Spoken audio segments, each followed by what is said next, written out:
Energy Secretary Alfonso Cusi is facing a complaint before the Office of the Ombudsman for grave misconduct and gross neglect of duty, for allegedly putting politics ahead of his job of ensuring energy security.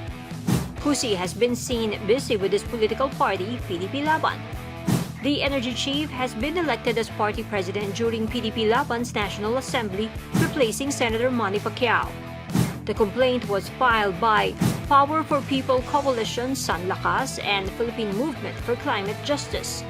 The groups accuse Cusi of not delivering the Duterte administration's security of ensuring adequate power supply over the last 5 years.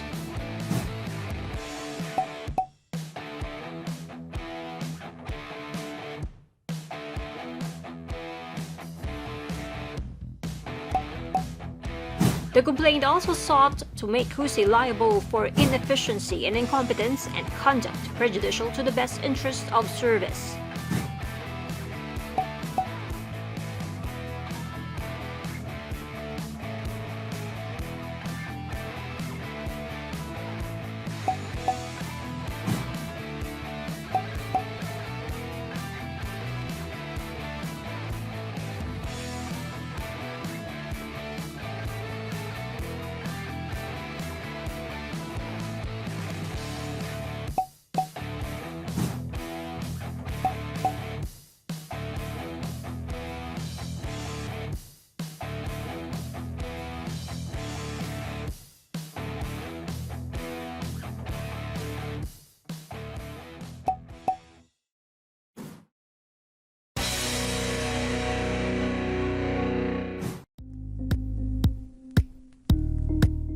Thank you for watching Politico TV. Please like and subscribe to our channel for more videos.